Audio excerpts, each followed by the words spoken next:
DPR dan pemerintah sepakat untuk kembali mengaktifkan status kepesertaan 11 juta penerima bantuan iuran atau BPI BPJS Kesehatan yang sebelumnya sempat dinonaktifkan. Kebijakan ini sebagai bentuk sosialisasi bagi peserta yang tidak lagi menjadi penerima bantuan iuran.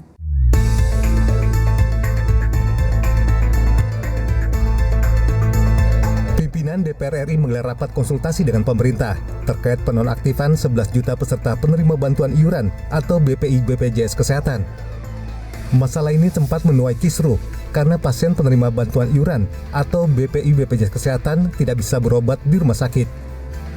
Dalam rapat ini, pemerintah diwakili Menteri Sosial Saifullah Yusuf, Menteri Kesehatan Budi Gunadi Sadikin, Menteri Keuangan Purbaya Yudisadewa, Kepala Badan Pusat Statistik BPS Amalia Adininggar Widyasanti, dan Kepala Badan Perencanaan Pembangunan Nasional Rahmat Pambudi. Usai rapat konsultasi, Wakil Ketua DPR RI Sufmi Dasko Ahmad menegaskan, DPR dan pemerintah sepakat untuk kembali mengaktifkan kepesertaan 11 juta peserta penerima bantuan iuran atau PBI BPJS Kesehatan. Pemerintah akan membayarkan iuran PBI Kesehatan selama 3 bulan ke depan. Pemerintah juga akan mengecek ulang dan melakukan pemuktahiran data penerima PBI Kesehatan. Bagi peserta PBI yang akan dinonaktifkan, Kemensos akan mensosialisasikannya terlebih dahulu. Hal ini untuk mencegah kegaduhan terjadi di masyarakat. Jadi kalau tadi DPR dan pemerintah sepakat bahwa selama 3 bulan seluruh layanan kesehatan termasuk yang PBI itu dibayarkan oleh pemerintah. Tadi sudah sepakat, ini yang bagian bayar-bayar sudah oke. Gitu. Sambil kemudian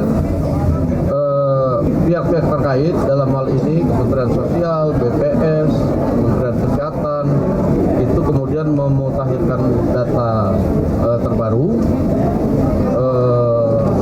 dengan pembanding yang terbaru. Demikian. Sementara itu, Menteri Sosial Saifullah Yusuf menegaskan, rumah sakit wajib melayani masyarakat penerima PBI BPJS yang dinonaktifkan. Saifullah Yusuf menyebut pemerintah akan menanggung biaya pelayanan medis. Jangan ada rumah sakit yang menolak. Menurut saya Menteri Kesehatan juga udah ada jelas itu, undang-undangnya ada, peraturannya ada, tidak boleh rumah sakit menolak pasien. Siapapun pasien itu tidak boleh menolak pasien. Untuk itu ini himbauan kepada rumah sakit, jangan ada rumah sakit yang menolak pasien.